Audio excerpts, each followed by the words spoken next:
ಹಿರಿಯರು ಅವರ ಜೊತೆಯಲ್ಲಿ ಲಿಂಗೈಕ್ಯ ತಂದಿರುವಂತ ಬಸವರಾಜ ಪಾಟೀಲ್ ಅವರ ಜೊತೆಗೂಡಿ ನನ್ನ ಜೊತೆಯಲ್ಲಿ ಕೂಡ ಕಾರ್ಯನಿರ್ವಹಣೆ ಮಾಡಿರ್ತಕ್ಕಂಥ ಸಚಿವರಾದಂತ ಎಚ್.ಸಿ. ಮಾದೇವಪ್ಪನವರೇ, ಈ ಒಂದು ಮಾತಾಡಿರ್ತಕ್ಕಂಥ ಸಿದ್ದಲಿಂಗಪ್ಪ ಪಾಟೀಲ್ ಅವರೇ, ಮತ್ತೆ ಹಿರಿಯರು, ಸಮಾಜದ ಮುಖಂಡರು, ಆತ್ಮೀಯರಾದಂಥ ತಾತ್ಯಾರಾವ್ ಕಾಂಬ್ಳೆ ಅವರೇ, ವಿಧಾನ ಪರಿಷತ್ತಿನ ಸದಸ್ಯರು, ಸೋದರಾದಂಥ ಡಾಕ್ಟರ್ ಚಂದ್ರಶೇಖರ್ ಪಾಟೀಲ್ ಅವರೇ, ಇನ್ನೊಬ್ಬ ಸೋದರಾದಂಥ ಭೀಮರಾವ್ ಪಾಟೀಲ್ ಅವರೇ, ವಿಶೇಷವಾಗಿ ಗುಲ್ಬರ್ಗಲ್ಲಿಂದ ಬಂದಿರತಕ್ಕಂಥ ನಮ್ಮ ಸಾಗರ್ ಅವರು ಕೆಲವೇ ದಿನದಲ್ಲಿ ಈಗಾಗಲೇ ಆಗಿದೆ, ಆಗ್ತಕ್ಕಂಥ ಇದರಲ್ಲಿದೆ. ಇವತ್ತು ವಿಧಾನ ಪರಿಷತ್ತಿನ ಸದಸ್ಯರಾಗಿ ಸೇವೆ ಮಾಡತಕ್ಕಂಥ ಅವಕಾಶ ಕೂಡ ನಮ್ಮ ಪಕ್ಷ ಕಾಂಗ್ರೆಸ್ ಪಕ್ಷ ಕೊಡ್ತಾ ಇದೆ. ನಾನು ಅವ್ರಿಗೆ ಕೂಡ ವೇದಿಕೆ ಮೇಲೆ ಅವರಿಗೆ ಸ್ವಾಗತ ಮಾಡ್ತೀನಿ. ಅದರ ಜೊತೆಯಲ್ಲಿ ನನ್ನ ಸ್ನೇಹಿತರು, ಮಾಜಿ ವಿಧಾನ ಪರಿಷತ್ತಿನ ಸದಸ್ಯರಾದಂಥ ಅರವಿಂದ್ ಕುಮಾರ್ ಅರಳಿ ಅವರೇ, ಜಿಲ್ಲಾ ಪಂಚಾಯತಿನ ಮಾಜಿ ಉಪಾಧ್ಯಕ್ಷರಾದಂತಹ ಲಕ್ಷ್ಮಣರಾವ್ ಬಳ್ಳಾರವರೇ, ಡಿಸಿಸಿ ಬ್ಯಾಂಕಿನ ಉಪಾಧ್ಯಕ್ಷರಾದಂಥ ಅಭಿಷೇಕ್ ಪಾಟೀಲ್ ಅವರೇ, ನಮ್ಮ ಗುಲ್ಬರ್ಗದಲ್ಲಿ ಬಂತ ರಾಜು ಅವರೇ, ನಮ್ಮ ಬೌದ್ಧವರು, ರಮೇಶ್ ದಾಖಲ್ಗಿ ಅವರು, ನಮ್ಮ ಅನೇಕ ಜನ ಗೋಖಲೆ ಅವರು ಕೂತಿದಾರ, ಚೇತನ್ ಗೋಖಲೆ ಅವರು ಇದ್ದಾರ, ಎಲ್ಲ ವೇದಿಕೆ ಮೇಲೆ. ಯಾಕಂದ್ರೆ ಪ್ರಭು ತಾಮಡಿ ಅವರು ಇದ್ದಾರ, ಹೇಳ್ದ ಬೌದ್ಧವ್ರು ಹೇಳ್ದ. ನಮ್ಮ ಹುಮ್ನಾಬಾದ್ ತಾಲೂಕ್ ಪಂಚಾಯತಿನ ಮಾಜಿ ಅಧ್ಯಕ್ಷರಾದಂತಹ ಶಿವರಾಜ್ ಗಂಗಶೆಟ್ಟಿ ಅವರು ಮತ್ತು ಗ್ರಾಮ ಪಂಚಾಯತಿನ ಎಲ್ಲ ಇಲ್ಲಿ ಅಧ್ಯಕ್ಷರು, ಗೌರವಾನ್ವಿತ ಸದಸ್ಯರು ಮತ್ತು ವೇದಿಕೆ ಮೇಗಿದ್ದಂತ ಎಲ್ಲ ನನ್ನ ಸೋದರ ಮತ್ತು ಇಲ್ಲಿ ನಡೆದಂತ ಎಲ್ಲ ನನ್ನ ತಾಯಂದ್ರೆ, ಹಿರಿಯರೇ, ಮಾಧ್ಯಮದ ಸ್ನೇಹಿತರೆ, ಇವತ್ತು ವಿಶೇಷವಾಗಿ ದುಬುಲ್ಗುಂಡಿ ಗ್ರಾಮದಲ್ಲಿ ಡಾಕ್ಟರ್ ಬಾಬಾ ಸಾಹೇಬ್ ಅಂಬೇಡ್ಕರ್ ಅವರ ಮೂರ್ತಿ ಅನಾವರಣ ಇವತ್ತು ಕಾರ್ಯಕ್ರಮ ನಡೀತಾ ಇದೆ. ಸುಮಾರು ದಿವಸ ಹಿಡಿದು ಈ ಭಾಗದ ಶಾಸಕನಾಗಿ ಮಾದೇವಪ್ಪ ಸಾಹೇಬರೇ, ಇದು ಡಿಲಿಮಿಟೇಷನ್ ಆಯಿತು. ಡಿಲಿಮಿಟೇಷನ್ ಆದ ಪೂರ್ವದಲ್ಲಿ ಇದು ರಿಸರ್ವ್ ಸೀಟ್, ಇದು ಹುಲ್ಸೂರು ಮತಕ್ಷೇತ್ರಕ್ಕೆ ಬರ್ತಕ್ಕಂಥ ಈ ದುಬುಲ್ಗುಂಡಿ ಗ್ರಾಮ 2008ರಲ್ಲಿ ಡಿಲಿಮಿಟೇಷನ್ ಆಯಿತು. ಡಿಲಿಮಿಟೇಷನ್ ಆದ ನಂತರ ಇದು ಹುಮ್ನಾಬಾದ್ಗೆ ಸೇರ್ಪಡೆ ಆಯಿತು. ಇದು ದುಬುಲ್ಗುಂಡಿ ಇರ್ಬೋದು, ರಾಜೇಶ್ವರ ಇರ್ಬೋದು, ಘಾಟ್ಕೋಳ ಇರ್ಬೋದು, ಹಳಿಗೇಡ್ ಬಿ. ಇದು ಆದ ನಂತರ ಈ ಭಾಗದ ಅಭಿವೃದ್ಧಿಗೋಸ್ಕರ ಅನೇಕ ಕಾರ್ಯಗಳು ಈ ಭಾಗದಲ್ಲಿ, ನಾನು ಆಡಳಿತ ಪಕ್ಷದಲ್ಲಿರಲಿ, ವಿರೋಧ ಪಕ್ಷದಲ್ಲಿರಲಿ, ಯಾವ ಪಕ್ಷದಲ್ಲಿದ್ದ ಅಂತ ನಾನು ಹೇಳ್ಕೊಂಡಿಲ್ಲ. ಅಭಿವೃದ್ಧಿ ಮಾಡ್ತಕ್ಕಂಥದ್ದು ಒಂದೇ ಒಂದು ನನ್ನ ಕೆಲಸ, ಅಭಿವೃದ್ಧಿ ಮಾಡಬೇಕು. ಆ ನಿಟ್ಟಿನಲ್ಲಿ ಅಭಿವೃದ್ಧಿ ಮಾಡ್ತಕ್ಕಂಥ ಕೆಲಸ ನಾವು ಮಾಡಿದ್ದೀವಿ. ಇವತ್ತಿದು ಬಾಬಾ ಸಾಹೇಬ್ ಅಂಬೇಡ್ಕರ್ ಮೂರ್ತಿ ಇಲ್ಲೆಲ್ಲ ಆಗ್ಬೇಕು. ಇಲ್ಲೆಲ್ಲ ದಲಿತ ಮುಖಂಡರು ಎಲ್ಲ ನನ್ನ ಸ್ನೇಹಿತರು ಬಂದಾಗ, ನಾನ್ ಶಾಸಕನಾಗಿದ್ದಾಗ, ಸರ್ ಇದು ಕೆಲಸ ಆಗ್ಬೇಕು, ಇದು ಬಹಳ ನಮ್ಮ ಇಚ್ಛೆ ಇದೆ ಅಂದಾಗ ನಾನು ಶಾಸಕರ ನಿಧಿಯಿಂದ 5 ಲಕ್ಷ ರೂಪಾಯಿ ಹಣ ಬಿಡುಗಡೆ ಮಾಡತಕ್ಕಂಥ ಕೆಲಸ ನಾನು ಮಾಡಬೇಕು. ಅದು ಅಲ್ಲಿಂದು ಇಲ್ಲಿವರೆಗೆ ಬಂತು. ಮೊನ್ನೆ ತಾನೇ ನಮ್ದೆಲ್ಲ ದಲಿತ ಮುಖಂಡರು ಬಂದ್ರು, ಸರ್ SC ವಾರ್ಡದಾಗ ಒಂದು ಬೋರ್ವೆಲ್ ಹಾಕ್ಬೇಕು, ನಮ್ಗೆ ಬಹಳ ಅರ್ಜೆಂಟ್ ಇದೆ ಅಂತ. ನಾನು ಇಮಿಡಿಯೇಟ್ ಆಗಿ ಅಧಿಕಾರಿಗಳಿಗೆ ಫೋನ್ ಮಾಡಿ 24 ತಾಸೊಳಗೆ ಆ ಬೋರ್ವೆಲ್ ಹಾಕ್ತಕ್ಕಂಥ ಕೆಲಸ ನಾವು ಮಾಡಿದ್ವಿ. ಆಗಿದೆಯಲ್ಲಪ್ಪ ಬೋರ್ವೆಲ್, ಇವರೇ ಆಗಿದೆಯಲ್ಲ, ಅದು ಬೋರ್ವೆಲ್ ಕೂಡ ಮಾಡಿ ಹೇಳ್ತಕ್ಕಂಥದ್ದೇನು. ಪಾಪ ಶಾಸಕರು ಹೇಳ್ತಾ ಇದ್ರು, ನಾವು ವಿರೋಧ ಪಕ್ಷದಲ್ಲಿ ಇದ್ದೀವಿ. ಮಾದೇವಪ್ಪ ಸಾಹೇಬರು, ಇದು ನಮ್ಮ ಸರ್ಕಾರ ಯಾವುದು ತಾರತಮ್ಯ ಮಾಡತಕ್ಕಂಥದ್ದಲ್ಲ. ನಮ್ಮ ನೆಚ್ಚಿನ ಮುಖ್ಯಮಂತ್ರಿಗಳು ಸಿದ್ದರಾಮಯ್ಯ ಸಾಹೇಬರು ಎಲ್ಲಾ ಶಾಸಕರಿಗೆ 10 ಕೋಟಿ ಕೊಟ್ಟರು. ಅಲ್ಲಿ ಬಿಜೆಪಿ, ದಳ, ಕಾಂಗ್ರೆಸ್ ಅಂತ ನೋಡಿಲ್ಲ ನಮ್ಮ ಸಿದ್ದರಾಮಯ್ಯ ಸಾಹೇಬರು. ಎಲ್ಲಾ ಕಣ್ಣು ಒಂದೇ ದೃಷ್ಟಿ ಇಟ್ಕೊಂಡು ಎಲ್ಲರಿಗೆ 10 ಕೋಟಿ ರೂಪಾಯಿ ಬಿಡುಗಡೆ ಮಾಡ್ತಕ್ಕಂಥದ್ದು ಮಾಡುದು. ಅಭಿವೃದ್ಧಿ ವಿಷಯದಲ್ಲಿ ಅದು ಹಿಂದೆ ಯಾವ ಸರ್ಕಾರದಲ್ಲಿ ಇತ್ತೋ ಗೊತ್ತಿಲ್ಲ, ನಮ್ಮ ಸರ್ಕಾರದಲ್ಲಿ ಸಮಾನವಾಗಿ ಇವತ್ತು ಸಮಾನವಾಗಿ ಇವತ್ತು ಯಾರಿಗೆ ಎಲ್ಲಿ ಸಿಗ್ಬೇಕು, ಇವತ್ತು ಕ್ಷೇತ್ರ ಅಭಿವೃದ್ಧಿ ಆಗ್ಬೇಕು, ಕರ್ನಾಟಕ ರಾಜ್ಯ ಅಭಿವೃದ್ಧಿ ಆಗ್ಬೇಕು. ಇವತ್ತ ಏನು ನಮ್ಮ ಸಿದ್ದರಾಮಯ್ಯ ಸಾಹೇಬರ ಒಂದು ಸಂಕಲ್ಪ ಇದೆ. ಯಾಕಂದ್ರೆ ಈ ಭಾಗದಲ್ಲಿ ನುಡಿದಂತೆ ನಡೆ ತಾವು ನೋಡಿದ್ರಿ. ನಾವು ಪಂಚ್ ಗ್ಯಾರಂಟಿ ಯೋಜನೆ ಕೊಟ್ಟಿದ್ದೀವಿ. ಪಂಚ್ ಗ್ಯಾರಂಟಿ ಇವತ್ತು ಏನ್ ನಡೀತಾ ಇದೆ ಇವತ್ತೆಲ್ಲರೂ ಕೂಡ ನೋಡ್ತಾ ಇದ್ರಿ. ನಾವು ಏನ್ 2023 ಪೂರ ಚುನಾವಣೆಯಲ್ಲಿ ನಾವು ಭರವಸೆ ಕೊಟ್ಟಂತ ಎಲ್ಲ ಕಾರ್ಯಕ್ರಮಗಳು ಇವತ್ತು ನಡೀತಾ ಇದೆ ಬಂಧುಗಳೇ. ಇವತ್ತು ಮಾದೇವಪ್ಪ ಸಾಹೇಬರು ಸಮಾಜ ಕಲ್ಯಾಣ ಸಚಿವರಾಗಿ, ಯಾಕಂದ್ರೆ ಹಿಂದೆ ಕೂಡ ಅವ್ರ ಜೊತೆ ನಾನು ಕೆಲಸ ಮಾಡಿದೆ. ಯಾಕಂದ್ರೆ ಹೋದ್ ಸಲ ಮಾದೇವಪ್ಪ ಸಾಹೇಬ್ ನಾನು ಬರುವಾಗ ಹೇಳ್ದ, ಸರ್ ಭಾಳ ತಾವು ಹೋದ್ ಸಲ ತಾವು ಬಂದಿಲ್ಲ, ನಮ್ಮ ಸರ್ಕಾರ ಬಂದಿಲ್ಲ, ಹೋಯ್ತು. ಈ ಸಲ ಸರ್ಕಾರ ಬಂತು, ಬಹಳ ದೊಡ್ಡ ಬಹುಮತದಲ್ಲಿ ತಾವು ಗೆದ್ದು ಬಂದಿರಿ. ಇವತ್ತು ಸಚಿವರಾಗಿ ಅದ್ರ ಜೊತೆಯಲ್ಲಿ ನಿಮ್ಮ ಸುಪುತ್ರವರಿಗೆ ಇವತ್ತಲ್ಲಿ ಲೋಕಸಭಾ ಸದಸ್ಯರಾಗಿ ಸೇವೆ ಮಾಡತಕ್ಕಂಥ ಅವಕಾಶ ಕೂಡ ಆ ಭಾಗದ ಜನರು ನಿರ್ಣಯಿಸಿದ್ರು. ಇವತ್ತು ನಾವು ಯಾವಾಗಲೂ ಕೂಡ ಮಾಧವಪ್ಪ ಸಾಹೇಬರ ಜೊತೆಯಲ್ಲಿ ಬಹಳ ಹಳೆ ನಮ್ಗೆ, ಯಾಕಂದ್ರೆ ಲಿಂಗೈಕ್ಯ ತಂದೆ ಅಂತ ಬಸವರಾಜ ಪಾಟೀಲ್ ಅವರು ಸಂಬಂಧ ಹಿಡ್ಕೊಂಡು ಮುಂದೆ ನನ್ನಿಂದ ಸುಮಾರು ವರ್ಷಗಳಿಂದ ನಾನು ನೋಡ್ತಾನೆ ಬಂದಿದ್ದೀನಿ.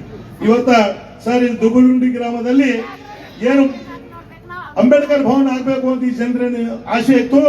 ಈಗಾಗಲೇ ನಾನು 12 ಲಕ್ಷ ಒಂದು ಇದರಲ್ಲಿ ಕೊಟ್ಟಿದೆ, 5 ಲಕ್ಷ ನನ್ನ MLA ಲ್ಯಾಡು, 5 ಲಕ್ಷ ನಮ್ಮ ವಿಧಾನ ಪರಿಷತ್ ಸದಸ್ಯರಿಗೆ 5 ಲಕ್ಷ, ಸುಮಾರು 22 ಲಕ್ಷ ರೂಪಾಯಿ ಈಗಾಗಲೇ ಹಣ ಬಿಡುಗಡೆ ನಾವು ಮಾಡಿದ್ವಿ. ಇವತ್ತಿನ್ನೂ ಅರ್ಧಕ್ಕೆ ನಿಂತಿದೆ ಸರ್. ಶಾಸಕರು ಹೇಳ್ತಾ ಇದ್ರು ನಾನು ಬೇರೆ ಎಲ್ಲೋ ಕೊಟ್ಟಿದ್ದೀನಿ ಅಂತ. ನಾನು ಇಷ್ಟುವರೆಗೆ 2 ವರ್ಷದಲ್ಲಿ ಮುಗಿದಿದೆ ಅಂತ ನಾನು ಭಾವಿಸ್ದ, ಆದ್ರೆ ಅದು ಮುಗಿದಿಲ್ಲ. ಬೇರೆ ಬೇರೆ ಅವ್ರು ದುಡ್ಡು ಕೊಟ್ಟಿರ್ಬೇಕು, ಬೇರೆ ಬೇರೆ ಕಡೆ ಮಾನ್ಯ ಸಚಿವರೇ ಅದು ದುಡ್ಡು ಕೊಟ್ಟಿರ್ಬಹುದು ಅವರು. ಇವತ್ತಿನ ಇದರಲ್ಲಿ ಇವತ್ತೇನು ಅಂಬೇಡ್ಕರ್ ಭವನ ಪೂರ್ಣ ಆಗ್ಬೇಕು ಅಂದ್ರೆ ನಾನು ಇವಾಗ ಊಟ ಮಾಡುವಾಗ ನಾನು ನಿಮ್ಗೆ ಹೇಳಿದೆ ಸರ್, ದುಗುಲ್ಗುಂಡಿಯಲ್ಲಿ ಅಂಬೇಡ್ಕರ್ ಭವನ ಮತ್ತು ಬಾಬು ಜಗಜೀವನ ಭವನ 2 ಕೆಲಸ ಆಗ್ಬೇಕಾಗಿದೆ. ಅದಕ್ಕೂ ಕೂಡ ಸುಮಾರು 20 ಲಕ್ಷ ನಾನು ಹಣ ಬಿಡುಗಡೆ ಮಾಡಿದ್ದೆ. ಇವತ್ತು ತಾವು ತಮ್ಮ ಇದರಲ್ಲಿ ಇವತ್ತು ಕಾಂಬ್ಳೆ ಸಾಹೇಬರು ಏನ್ ಹೇಳಿದ್ರು, ದುಗುಲ್ಗುಂಡಿ ಬಹಳ ದೊಡ್ಡದು. ಇವತ್ತು ಇಲ್ಲಿ ಇವೆರಡೂ ಸಮಾಜ ಇವತ್ತೇನು 50 ಲಕ್ಷ ರೂಪಾಯಿ ನಾನು ವಿನಂತಿ ಮಾಡ್ತೀನಿ, ತಾವು ಕೂಡಲೇ 50 ಲಕ್ಷ ರೂಪಾಯಿ ಹಣ ಬಿಡುಗಡೆ ಮಾಡಬೇಕು. ಅದು ಮುಂದಿನ ದಿನದಲ್ಲಿ ಅದು ಪೂರ್ಣಗೊಂಡು ನಿಮ್ಮ ಅಮೃತ ಹಸ್ತದಿಂದ ಆ ಉದ್ಘಾಟನೆ ಮಾಡತಕ್ಕಂಥ ಕೆಲಸ ಕೂಡ ನಾವೆಲ್ಲರೂ ಸೇರಿ ನಾವು ಮಾಡ್ತೀವಿ. ಅದಕ್ಕೆ ತಾವು ನನಗೆ ಸಮಯದ ತಾವು ಹೇಳಿದ್ರಿ, ಯಾಕಂದ್ರೆ ರಾಜಶೇಖರ್ ಪಾಟೀಲ್ ನನ್ಗೆ ಗೊತ್ತಿಲ್ಲ ನೀವು ಹೆಂಗ್ ಮಾಡ್ತೀರಿ, ಎಷ್ಟೊತ್ತು ಕುಂಡ್ರಿಸ್ತೀರಿ, ಎಷ್ಟೊತ್ತು ಭಾಷಣ ಮಾಡ್ತೀರಿ, ನನ್ಗೆ ಕೊನೆ ಇಲ್ಲ. 8:40 ನಾನು ಹೈದರಾಬಾದ್ ಏರ್ಪೋರ್ಟ್ ಅಲ್ಲಿ ಇರಬೇಕು ಅಂತ ಸಾಹೇಬ್ರು ಹೇಳಿದ್ರು. ಆದ್ರೆ ಅದು ಅನಿವಾರ್ಯ ಇದೆ, ಯಾಕಂದ್ರೆ ನಾನು ಸಾಹೇಬ್ರಿಗೆ ಮಾತಾಡ್ಬೇಕಾದ್ರೆ ಇಲ್ಲ ಸರ್ ಲೇಟ್ ಆಗುತ್ತೆ, ತಾವು ಬೇರೆ ಫ್ಲೈಟ್ ಮಾಡ್ಕೊಳ್ಬೇಕಾಗ್ತದೆ ಅಂತ. ಇವತ್ತು ವಿಶೇಷವಾಗಿ ಡಾಕ್ಟರ್ ಬಾಬಾ ಸಾಹೇಬ್ ಅಂಬೇಡ್ಕರ್ ಅವರು ಕೊಟ್ಟಂತ ಸಂದೇಶ ಇವತ್ತು ನಾವೆಲ್ಲ ನಡೆ ನುಡಿ ಆಚಾರ ವಿಚಾರ ನಮ್ಮ ಜೀವನದಲ್ಲಿ ಬದಲಾವಣೆ ಮಾಡಬೇಕಾಗಿದೆ. ಬಂಧುಗಳೇ, ಅವರು ಎಷ್ಟೊಂದು ಇದರಲ್ಲಿ ಅವ್ರ PhD ಪದವಿ ಪಡ್ಕೊಂಡಿದ್ರು, ತಾವೆಲ್ಲ ನೋಡಿದ್ರಿ. ಇವತ್ತೆಲ್ಲ ಸುಮಾರು ತಾವು ಇವತ್ತೇನು ಬದುಕು ಸುಂದರಗೊಳ್ಳಬೇಕಾದ್ರೆ ಸಂವಿಧಾನವನ್ನು ಓದಬೇಕು ಹಾಗೂ ತಿಳಿದುಕೊಳ್ಳಬೇಕು. ಯಾಕೆ ಸಂವಿಧಾನ ಇದೆ, ಅದು ಓದಬೇಕು ಮತ್ತು ನಾವು ತಿಳ್ಕೊಳ್ಬೇಕು. ಸುಮ್ಮನೆ ಸಂವಿಧಾನ ಇದೆ ಅಂದ್ರೆ ಆಗೋದಿಲ್ಲ. ಅದ್ರ ಜೊತೆಯಲ್ಲಿ ಸುಮಾರು 32 ವಿಷಯದಲ್ಲಿ PhD ಪಡೆದ ವಿಶ್ವಜ್ಞಾನಿ ಡಾಕ್ಟರ್ ಬಾಬಾ ಸಾಹೇಬ್ ಅಂಬೇಡ್ಕರ್ ಅವರು. ಇವತ್ತಿನ ದಿನದಲ್ಲಿ ತಾವು ನೋಡ್ತಾ ಇದ್ರಿ, ಇವತ್ತು ಹೈದರಾಬಾದ್ ಕರ್ನಾಟಕ, ಕಲ್ಯಾಣ ಕರ್ನಾಟಕ ರೂವಾರಿಗಳು ಡಾಕ್ಟರ್ ಮಲ್ಲಿಕಾರ್ಜುನ್ ಖರ್ಗೆಜಿ ಅವರು, ಧರ್ಮ್ ಸಿಂಗ್ ಜಿ ಅವರು. ಇವತ್ತು ತಾವು ನೋಡಿದ್ರಿ ಆರ್ಟಿಕಲ್ 371J ಆಗಿ ಸರ್ ನಮ್ಮಲ್ಲಿ ಏನಾಗಿದೆ, ನಿಮ್ ಶಾಸಕರಿಗೆಲ್ಲ ದುಡ್ಡು ಸಿಗಂಗಿಲ್ಲ. ಇಲ್ಲಿ ನಮ್ಮಲ್ಲಿರ್ತಕ್ಕಂಥ ಶಾಸಕರಿಗೆ 70, 80, 90 ಕೋಟಿ ಒಂದು ಕ್ಷೇತ್ರ ಅಭಿವೃದ್ಧಿ ಮಾಡಕ್ ಕಲ್ಯಾಣ ಕರ್ನಾಟಕದಲ್ಲಿ ನಮ್ಮ ಮುಖ್ಯಮಂತ್ರಿಗಳು ಘೋಷಣೆ ಮಾಡಿದ್ರಲ್ಲ ಸರ್, 5,000 ಕೋಟಿ ಬರ್ತಾ ಇದೆ. 5,000 ಕೋಟಿಯಲ್ಲಿ 80-90 ಕೋಟಿ ಒಬ್ಬೊಬ್ಬ ಶಾಸಕರಿಗೆ ಒಂದೊಂದು ಕ್ಷೇತ್ರ ಅಭಿವೃದ್ಧಿ ಮಾಡ್ತಕ್ಕಂಥದ್ದು ಇದು ಕಾಂಗ್ರೆಸ್, ಇದು ಸಿದ್ದರಾಮಯ್ಯ ಸರ್ಕಾರ, ಇದು ನೋಡದಂತೆ ನಡೆ. ಇವತ್ತು ಯಾಕೆ ಹೇಳ್ತಾ ಇದ್ದೀನಿ ಅಂದ್ರೆ ಇವತ್ತು 5,000 ಕೋಟಿ ಕೊಡೋದ್ರಿಂದ ಅದ್ರ ಜೊತೆಯಲ್ಲಿ ಆರ್ಟಿಕಲ್ 371J ಇವತ್ತು ನೋಡ್ತಾ ಇದ್ರು. ನಮ್ಮ ಮನೆಯಲ್ಲಿ ಒಬ್ಬ ಹುಡುಗ ಕೆಲಸ ಮಾಡ್ತಾನೆ ಸರ್. ಆ ಹುಡುಗ ಪಾಪ ಇವತ್ತು ನಮ್ಮ ಭೀಮರಾವ್ ಪಾಟೀಲ್ ಹೇಳ್ತಾ ಇದ್ರು, MLC ಅವರು, ಬಸವರಾಜ್ ರೇಚೆಟ್ಟಿ ಅಂತ ನಮ್ಮ ಮನೆಯಲ್ಲೇ ಕೆಲಸ ಮಾಡ್ತಾನವ. ಆ ಹುಡುಗನ ಮಗ ಹೋದ್ ಸಲ ಅವನೇನದು ಯಾವ್ದಪ್ಪ ನೀಟ್ ಎಕ್ಸಾಮ್ ಕೊಟ್ಟಿದ್ರು. ಆ ನೀಟ್ ಅಲ್ಲಿ ಅವನು ಮೆಡಿಕಲ್ ಮಾಡಬೇಕು ಅಂತ ಅವ್ನು ಬರ್ಲಿಲ್ಲ. ಇನ್ನೊಂದ್ಸಲ ಕುಂತನು, ಇವತ್ತು ಕುಂತಿ 468 ತೆಗೆದಿದ್ದಾನೆ. ಇವತ್ತು ಒಬ್ಬ ಬಡ ಹುಡುಗ ಇವತ್ತು ಅವ್ರು ಮೆಡಿಕಲ್ ಓದ್ಬೇಕಂದ್ರೆ ಓದ್ತಕ್ಕಂಥ ಶಕ್ತಿ ಇಲ್ಲ. ಯಾಕಂದ್ರೆ 1 ಕೋಟಿ 2 ಕೋಟಿ ಎಲ್ಲಿ ಕೂಡ್ಲಕ್ಕೆ ಸಾಧ್ಯ ಇದೆ. ನಮ್ಮ ಮನೇಲಿ ಕೆಲಸ ಮಾಡ್ತಾನೆ ಹುಡುಗ. ಇವತ್ತು ಅವನು 468 ನಂಬರ್ ಸಿಕ್ಕಿದೆ. ಇವತ್ತು ಅವನಿಗೆ ಫ್ರೀ ಆಗಿ ಮೆಡಿಕಲ್ ಸೀಟ್ ಸಿಗ್ತದೆ. ಇದಕ್ಕೆಲ್ಲ ಡಾಕ್ಟರ್ ಮಲ್ಲಿಕಾರ್ಜುನ್ ಖರ್ಗೆಜಿ ಅವರ ಬಹಳ ಪ್ರಯತ್ನ. ಇವತ್ತು ಅದರಿಂದ ನಾವೆಲ್ಲರೂ ಕೂಡ ಇವತ್ತೇನು ಡಾಕ್ಟರ್ ಮಾದೇವ್ ಸಾಹೇಬ್ ಬಂದಿದಾರ. ಇವತ್ತು ನಾನು ಅವ್ರು ಬೆಂಗಳೂರಲ್ಲಿ ಅವ್ರ ಮನೆಗೆ ಹೋಗಿ ರಿಕ್ವೆಸ್ಟ್ ಮಾಡಿದಾಗ ಆಯ್ತು ನಾನು ಬಂದೇ ಬರ್ತೀನಿ, ಯಾಕಂದ್ರೆ ಹಿಂದೆ ನಾನು ಪ್ರಿಯಾಂಕ್ ಖರ್ಗೆ ಅವರಿಗೆ ಕನ್ಕಟದಲ್ಲಿ ಅವ್ರು ಬರ್ತೀನಿ ಅಂತ ಹೇಳಿದ್ರು. ಅನಿವಾರ್ಯ ಕಾರಣಗಳು ಬಂತು, ಇಲ್ಲ ಅಣ್ಣ ನಂಗೆ ಬರ್ಲಕ್ ಆಗೋದಿಲ್ಲ, ನಾನು ಡೆಲ್ಲಿಗೆ ಹೋಗ್ತಾ ಇದ್ದೀನಿ, ಸಾರಿ ಕ್ಷಮೆ ಇರಲಿ ಅಂತ ಪ್ರಿಯಾಂಕ್ ಖರ್ಗೆ ಹೇಳಿದ್ರು. ನಾನು ಮಾದೇವಪ್ಪ ಸಾಹೇಬ್ರಿಗೆ ಹೋಗುವಾಗ ಹೇಳಿದೆ ನಾನು, ಸರ್ ಈ ಕಾರ್ಯಕ್ರಮದಲ್ಲಿ ಪಕ್ಕಾ ನೀವು ಬರಲೇಬೇಕು, ನಾವು ಈಗಾಗಲೇ ಎಲ್ಲ ಘೋಷಣೆ ಮಾಡಿದೀವಿ. ನಾನು ಮೊನ್ನೆ ಕೂಡ ಫೋನ್ ಮಾಡಿದಾಗ ಹೇಳಿದ್ರು ನಾನು ಬಂದೇ ಬರ್ತೀನಿ, ಆ ಕಾರ್ಯಕ್ರಮದಲ್ಲಿ ಭಾಗಿಯಾಗ್ತೀನಿ ಅಂತ. ಇವತ್ತು ನಾನು ಇಷ್ಟೇ ಹೇಳಕ್ ಇಚ್ಛೆ ಪಡ್ತೀನಿ, ಇವತ್ತು ಮಾದೇವಪ್ಪ ಸಾಹೇಬ್ ಬಂದಿದ್ದಾರೆ, ಈ ಭಾಗ ಅಭಿವೃದ್ಧಿ ಆಗ್ಬೇಕು. ಈ ಅಭಿವೃದ್ಧಿ ದೃಷ್ಟಿಯಿಂದ ಅವ್ರಿಗೆ ನಾವೇನು ಹೇಳ್ಬೇಕಾಗಿಲ್ಲ, ಬಹಳ ಚಾಣಕ್ಷದಿಂದ ಈ ಸರ್ಕಾರದಲ್ಲಿ ಒಬ್ಬ ಮಂತ್ರಿ ಆಗಿ ಒಳ್ಳೆ ರೀತಿಯಿಂದ ಸೇವೆ ಸಲ್ಲಿಸ್ತಾರ. ಇವತ್ತು ನಮ್ಗೆಲ್ಲರೂ ಗೊತ್ತಿದೆ. ಇವತ್ತು ಮೈಸೂರು, ಚಾಮರಾಜ, ಅಲ್ಲಿಂದ ಬೀದರ್ ವರೆಗೆ, ಹುಮ್ನಾಬಾದ್ ವರೆಗೆ ಅವ್ರ ಎಲ್ಲ ಗೊತ್ತಿದೆ.